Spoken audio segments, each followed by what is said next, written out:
देखिए अभी तक के जो रुझान सामने आ रहे हैं उसमें साफ तौर पर हम देख पा रहे हैं कि किस तरीके से यहाँ पर एनडीए को बढ़त मिलती हुई दिखाई दे रही है। लेकिन जो शॉकिंग एक खबर सामने आई जिसमें हम देख पा रहे हैं कि तेजस्वी यादव पीछे यहाँ पर नजर आ रहे हैं। इसी पर हम प्रतिक्रिया भी लेंगे। हमारे साथ शैलेंद्र दुबे पॉलिटिकल एनालिस्ट है, वो हमारे साथ इस वक्त जुड़ चुके हैं। सीधे पहले उनसे बातचीत करेंगे। अभी तक के जो रुझान सामने आ रहे हैं, सबसे पहले इस पर आपकी प्रतिक्रिया सर मैं लेना चाहूँ।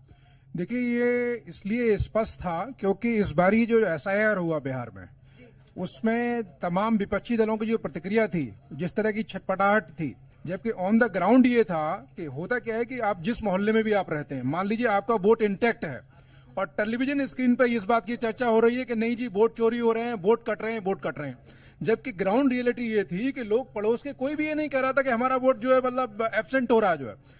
तो वो कहीं न कहीं विपक्ष के दलों में जो छटपटाहट थी और जो वो क्लीनिंग हुई है एसआईआर के तहत, एक तो वो डिसाइसिव फैक्टर रहा है, मेरा ये स्पष्ट आकलन है।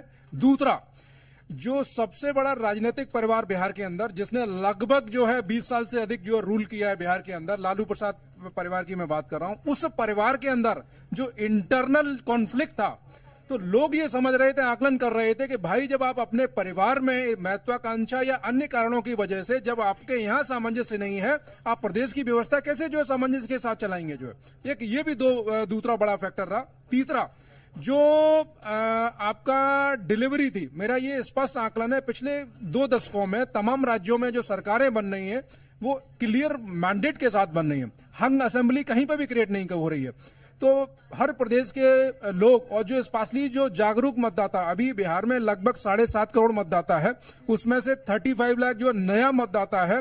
पहले क्या था, मतदान का जो पैटर्न होता था ना वो कन्वेंशनल था, परिवार का मुखिया जहां कहता था बाकी के लोग वही मतदान करते थे।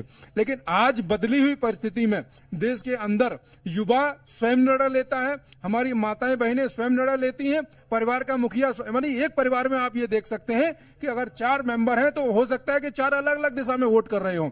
लोकतंत्र यही तो है। तो मेरा ये आकलन है कि तीसरा जो फैक्टर है इंपॉर्टेंट, वो सारे स्टेट के लिए लागू होता है कि जो गवर्नमेंट प्रॉमिसिंग कर रही है उसके वर्सेस उसकी डिलीवरी क्या है। तो मैं यही कहूंगा ये 3 बड़े फैक्टर हैं जिसकी वजह से हमें ये लैंडस्लाइड देखने को मिल रहा है।